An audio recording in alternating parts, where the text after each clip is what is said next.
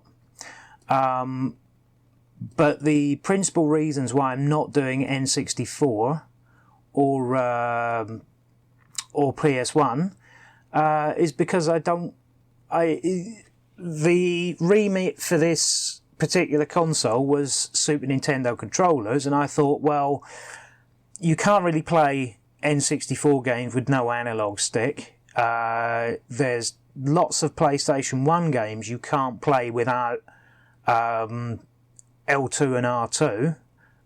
So what's the point? So I'm not going to bother with that. Obviously, I could put on something like Final Fantasy VII, because you don't really need the R2 triggers or the R1 trigger for that. But you know, if I was doing a Raspberry Pi for myself today, I would definitely buy a PS2 style analog controller, a USB one, obviously, in order to do it. But even then, I still probably wouldn't put Nintendo 64 games on a Raspberry Pi, because they don't run well at all, really. Whereas the older consoles, I mean, Neo Geo runs very well. PlayStation 1 does run well, but you need the right controllers. You know, Mega Drive, Mega CD should run technically on it. 32X runs. Super Nintendo runs. All the variants of Game Boy run.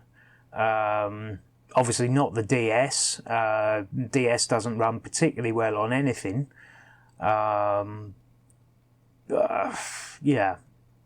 But all the older stuff should run. And in fact, I haven't put any Vectrex stuff on here because that looks really crap on a portrait screen. You really need on a landscape screen, you really need a portrait screen for Vectrex, because that's the orientation the screen was in. I'm not putting any pinball games on here, although they will run, because again, you need a different orientation of the screen. What else am I not putting on for any specific reason? I can't think. What consoles haven't I covered? I am putting some PC Engine stuff on here, because that will run quite well, very well in fact. Yeah, I mean, you could put CD images on here, but to be perfectly honest, when when you're playing with 32 gigs of space, your average mega CD image is going to take up somewhere between 200 and 300 meg, so there's only so many you can put on. There's not very many fantastic games on the mega CD. I'd probably, if it were me, I would probably put on Eternal Champions or something like that. It is also possible to put a Daphne emulator on here, so that you can play Dragon's Lair and things like that. But the reason I'm not doing that is because all the Daphne emulators now need you to verify the movie files with an official disc, which I happen to have. But most people won't, because they are getting more and more difficult to get hold of these days. And in fact, if you wanted to play Thea's Quest, which isn't very popular, but you might want to play it, you've got pretty much no chance, because you try finding the Thea's Quest official DVD in order to verify things. It's just not going to happen. They're so rare. That can't be all my SNES games, surely. Oh no, sorry, that was 32X. Reading the wrong folder. I thought, that doesn't look like an awful lot of SNES games, because it's not, because it's Sega 32X. Yeah. Oh, that's the other thing. I haven't put on any Spectrum games, or any C64 games, or anything like that, because I don't want a keyboard permanently plugged in to this Raspberry Pi. It's going to be controller only. And yes, I know you can set controllers up to play Spectrum games. But then suddenly you'll get to a title screen or something and find it needs you to type something in or verify something, and it's just a pain. So I'm not doing that. Right, so that's us transferred all our ROMs. That should be it. Right, so that should be everything done. So what I'm going to do is I'm going to eject the boot drive, the boot sector of the card, so that it ejects both. Right, so there we are. We can now unplug the SD card. I don't need to unmount the that one. So I'm going to take the SD card, put it back in the Pi, and see how we got on. And if all this works, then you should be hearing from me in about 10 seconds, and if it's all gone horribly wrong, I'm going to scream and shout, and then you'll be hearing from me in about 10 seconds as to how it went horribly wrong. So that's it. Well, you may be sitting there thinking, hang on a minute, I was going to see him set up a Raspberry Pi at this point. Why are we back in the real world? Something must have gone wrong.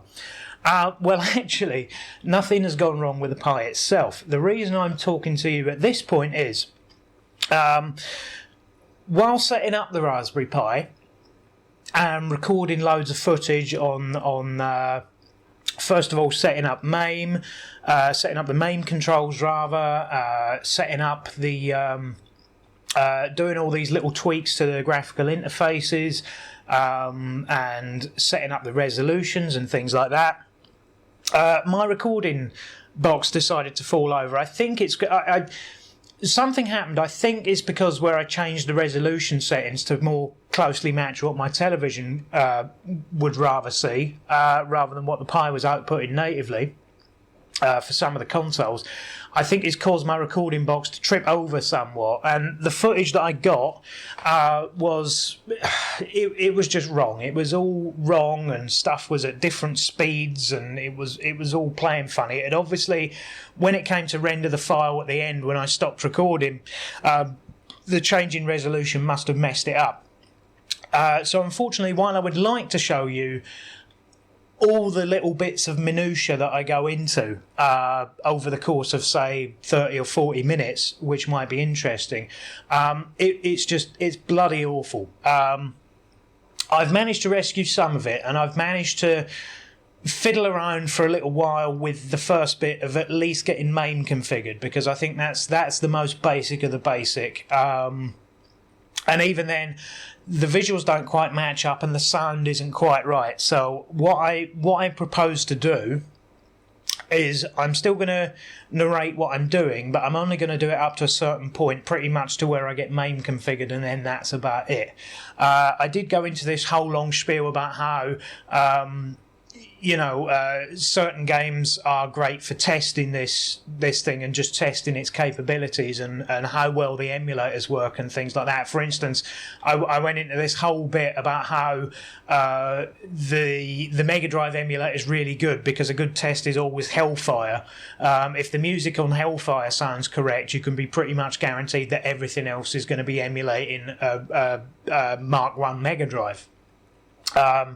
Because Hellfire, the actual cartridge uses this trick of memory timings on the original Mega Drive to get the sound to work properly. So you'll know if you ever have like a later model Mega Drive 2, quite often Hellfire is one game that doesn't sound quite right because of the way the cartridge itself used tricks in the original hardware to make the sound correct. Anyway. So I've decided to cut that bit out, and I'm basically only going to show the bit where I set up MAME. Obviously, I'm not going to have the sound on loud because it is honestly atrocious.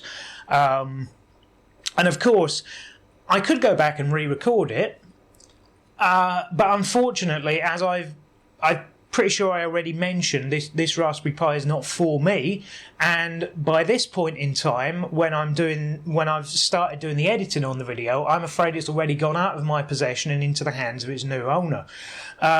So rather than buy another Raspberry Pi and do the same thing again, I could of course do it with my Raspberry Pi 2, but then that's been played with for a little while and it's not the same model, and it just seems like it would just be lily gilding. So I thought I'll just do this bit and explain what happened, and hopefully you can take my word for it that there was this bit where I set up all these little bits and pieces in the various emulators and went through some of the games, but it doesn't exist anymore. The footage isn't there, the footage is gone, so that will never be.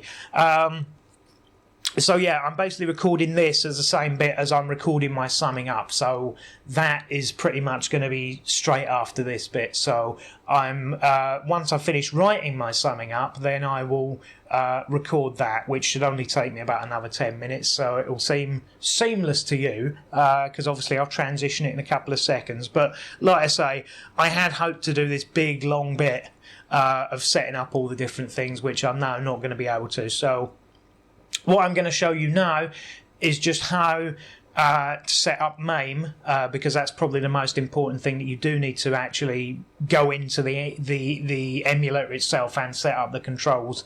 But other than that, nothing else that I showed is particularly essential, so I'm just going to cut it completely. And so you enjoy setting up MAME, and then I'll see you back here in a couple of minutes for my summing up of the video.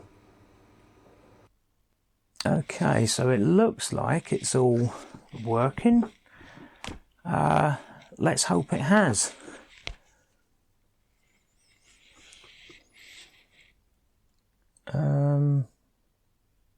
Oh, what's this?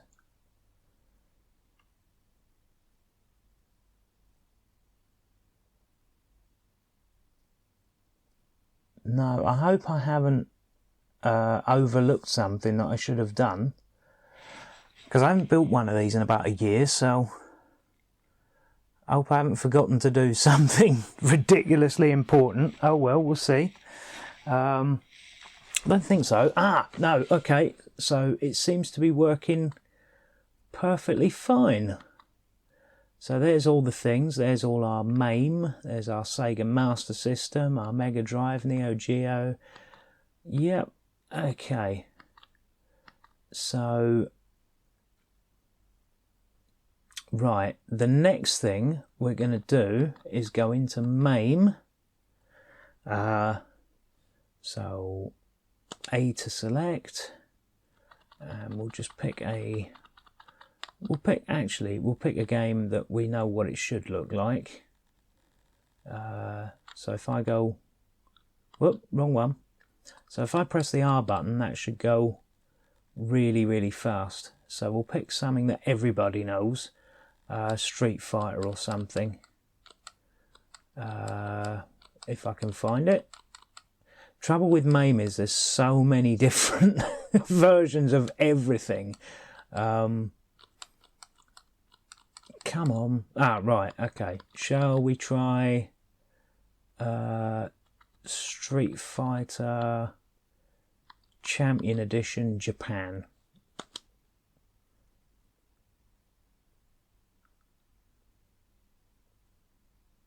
Okay, seems to be working all right. Yeah, okay, we know it's for use in Japan only.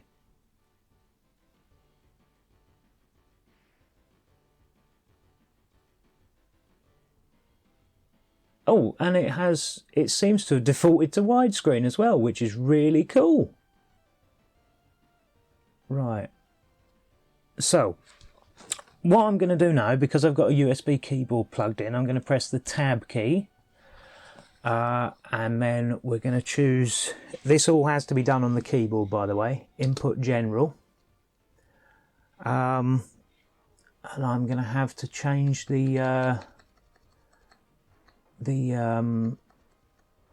right, all the buttons to suit. So one player start will be the start button. 2-player start, and I have to map out all the buttons for MAME.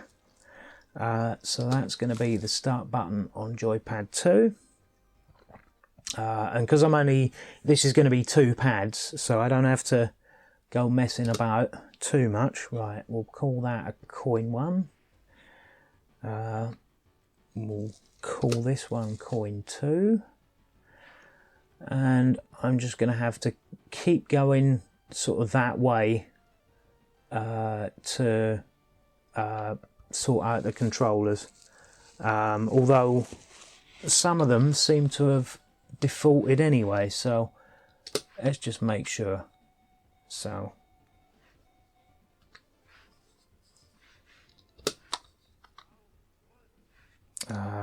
I'm just going to go through all the P1 buttons and the P2 buttons, and I can probably, to be honest, I can probably skip most of this. So button 1. So I'm just going to sort of continue on this vein till I get to the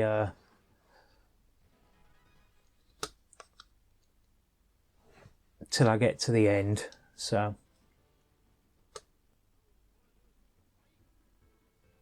right, so that should be me. I've sorted out all the button combinations. So let's just test on player 1. Right, so that's credits. Ah, brilliant. So that's me picking my character. And as it's Champion Edition, I can have Ken in his blue uniform. Now let's see if all the buttons are working. Right, so that's punch, punch, kick. Oh no, they're all kicks. Yeah, seems to be. Oh. Why can't I get a special move out?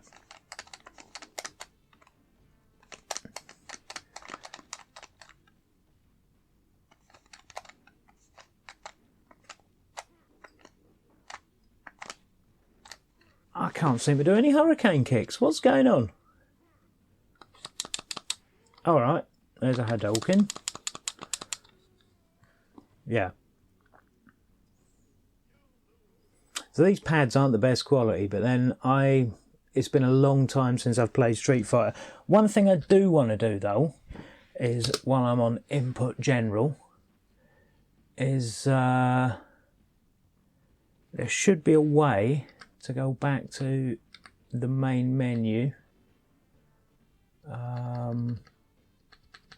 which is, or to exit, which I'll have to find.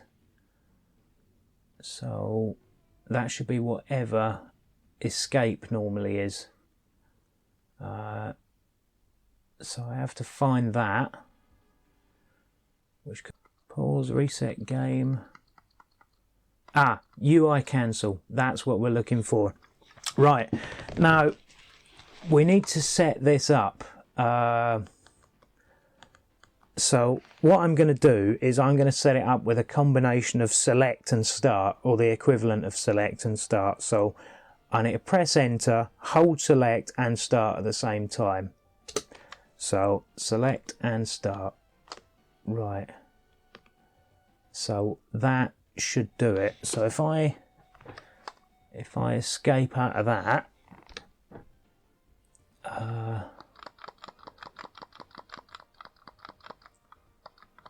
so return to main menu, return to game, and then if I hold select and start, it should take me back to the menu. Yep, that's sorted. Right, let's see if it works on a different game. So we'll try something a bit different.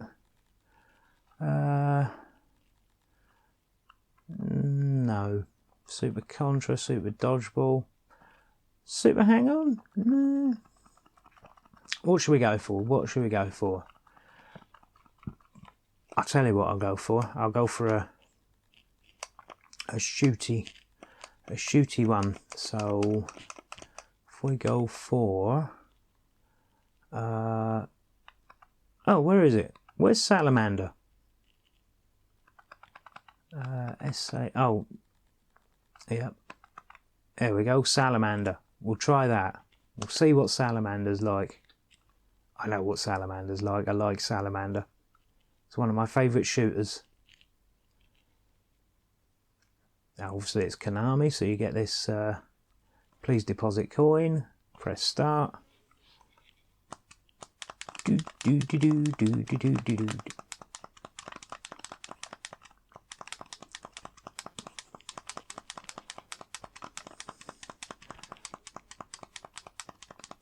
This is how to play Salamander.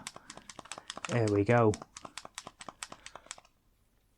Oh, it's auto firing. I forgot that did that. I thought it was like Gradius, you had to keep pressing the fire button. Oh well, never mind. Do do do do do do do do. This takes me back to my childhood. Right, anyway, so select and start, and we're back in the menu. Right, so that's brilliant. We've got that bit sorted. So let's try. Now that we've got MAME set up, we're pretty much ready to go, if I'm honest. So this is it, the summing up. And once again, I apologise for the footage that I wasn't able to show.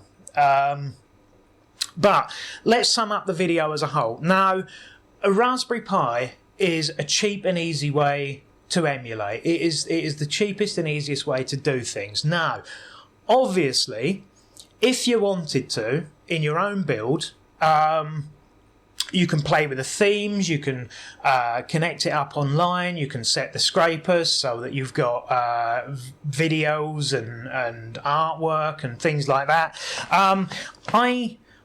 I could have done all that, but I sort of feel, well, what's the point? I mean, cheap and nasty emulation on a single board computer is supposed to be that way, and I figure I plan on doing a full PC build emulator machine, so I would save that sort of thing, the more in-depth stuff, for people that actually want to spend the time setting up an entire machine dedicated to emulation. So I will probably save that for next time. But like I say, with this build, I haven't gone for anything keyboard controlled, so that's right out the window. Had I been doing this build for myself from the beginning, it would have been probably with PlayStation 2 style controllers rather than the Super Nintendo ones that I ended up using, but that was per request, so that's the way it is.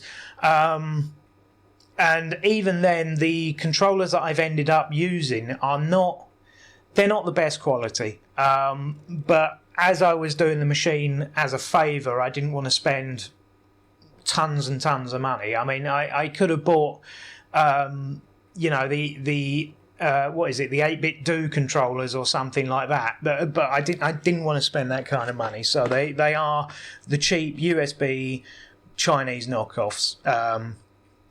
So I think you get out of these things what you put in. But for a Raspberry Pi build, perhaps don't spend too much on the controllers.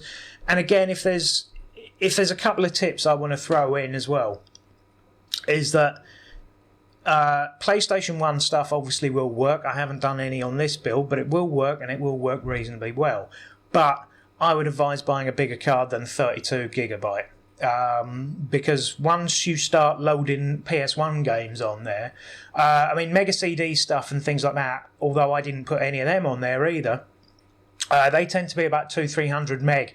If you're putting on the entire, like just the Final Fantasy series, say from Final Fantasy Origins to the end of Final Fantasy 9, you're probably talking a good 3 gigs there. So that's 10% of your card gone just in five PS1 games, and that's without anything else you've loaded on.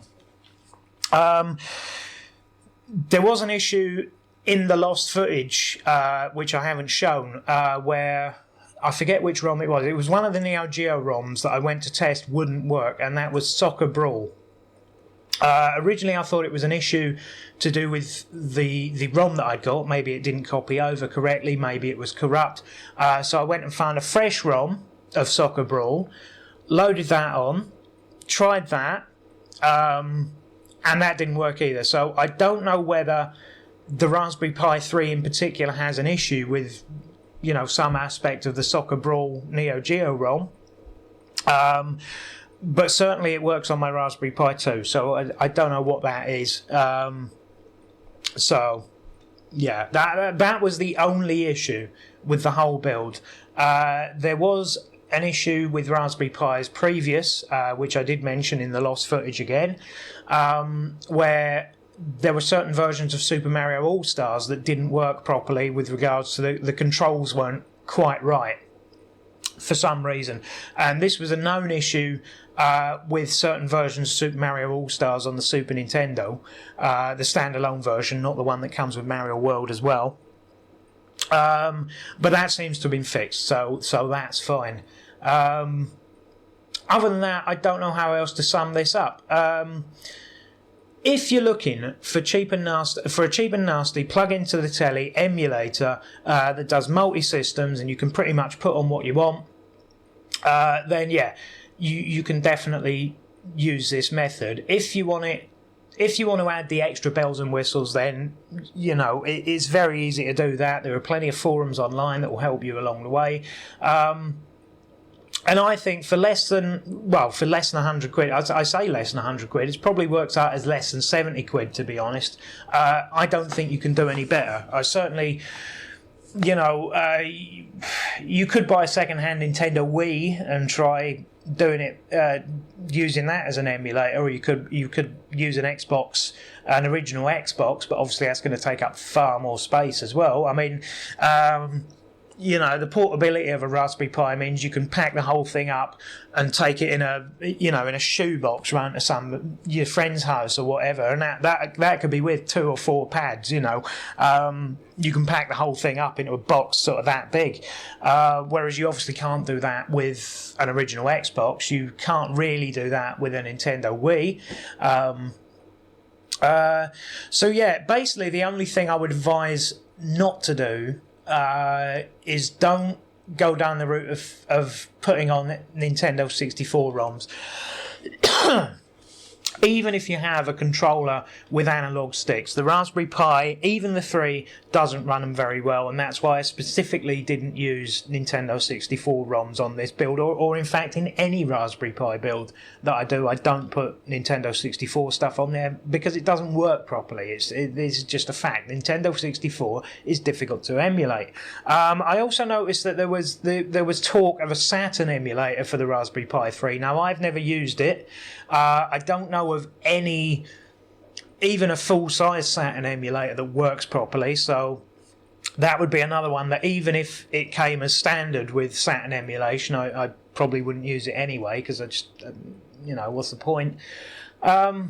Yeah, so that's basically how I'm going to sum this up. You can use the exact method I've shown to set up the most basic setups of Raspberry Pi, which again is who this is aimed at. This is aimed at you, the person that wants to emulate some of these old games but can't really afford to. You don't want to spend the money on a big PC build to try and emulate some of the newer systems. You're quite happy to play Super Nintendo games with cheap Chinese knockoff pads. Then this is clearly aimed at you. If, however, you want to hang on and you do want to spend a little bit more money on your emulation system, then I will be doing a series of videos dedicated to that as well, and those will be more in depth. I'm probably going to cover them system by system, so you probably, my idea being is that there's going to be like an intro video on the hardware and operating system and the front end setup. That might cover 2 videos actually, and then probably another 25 to 30 videos going through system by system, setting it all up, setting the graphics up, tweaking everything and all that. So if that's your bag, then stay tuned for that. Hopefully, I'm hoping, touch wood, to start doing that around about mid-October for the videos to come out to start trickling out towards the end of October. That is my plan at the moment. Now, what else did I want to say about the Raspberry Pi? Well, I think that's pretty much covered it. Obviously, like I say, if you're a fan of Spectrum games and things like that, obviously, yes, you can use a keyboard with a Raspberry Pi. Absolutely no problem. You can load on games from your Commodore 64 ROMs. You can load on Spectrum ROMs. You can load on MSX stuff if you really want to. If you're a fan of mid to late 80s Japanese games, that they will work, and they will work perfectly well. The reason I haven't, as I've probably mentioned, I can't remember if I've mentioned or not, the reason I specifically haven't done that with this build is that it's controller only. I didn't want it to have to need a keyboard. Now, I know some of you may be shouting at the screen now, especially the British people watching this. You may be shouting, well, you don't need a keyboard to play most Spectrum games. They can be set up to use to work with controllers. Well, yes, you can. That is true. And the same is true of most Commodore games. But quite a lot of times you will find, while you can play the game with a controller, title screens and things like that will be like press spacebar to continue, press enter to continue, and things like that. So even in emulators, quite often you still need a keyboard. Even at times where you wouldn't think about it, you might still need a keyboard to start the game. You might still need a keyboard at certain points in the game. You might have to type in. You might get halfway through a level, and it'll be you have to type in a password or something to continue. They are certain games built for these older computers do have those sorts of things in them. And I don't have time to go through a list of 2,000 games, or in the Spectrum's case, nearly 15,000 games, and reduct the list of stuff off the ROMs that specifically need a keyboard at any point in the game. So the best option for a keyboardless Raspberry Pi is to just not load any of them ROMs on. I know that seems harsh, but that's the way it is.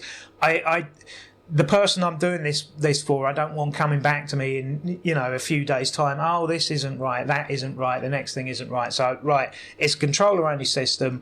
It's going to have controller-only games, I'm afraid, that for systems that are designed to use exclusively with controllers. None that came with a keyboard. So that means as well that Mario Paint won't work, unfortunately.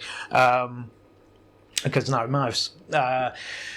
So yeah, that's pretty much all I wanted to explain about that. And like I say, if you are more into the if you're into getting a lot more from your emulators, I will be doing a series on that later on. But for now, a Raspberry Pi 3 is the cheapest, easiest, simplest way. Simple, obviously, once you've got the thing running, to just play your emulators, play the cheap and nasty games on your telly without much thought on it. So yeah, and with regards to the footage that I lost, I did explain kind of how to get widescreen resolutions and things like that on various emulators on the Raspberry Pi. Now, I've already explained why I'm not showing you that footage, but if you type it into Google, how to change resolution on Raspberry Pi, blah, blah, blah, there's a wealth of information there. Obviously, I'm going to put up links in the description to all the software that I used. I'm not going to put links to any ROMs, as I think I've already explained why, and it should be obvious why I'm not going to put links to any ROMs, but I will put links to the official Raspberry Pi site. I will put links to the things that I've bought specifically to build this, to do this build.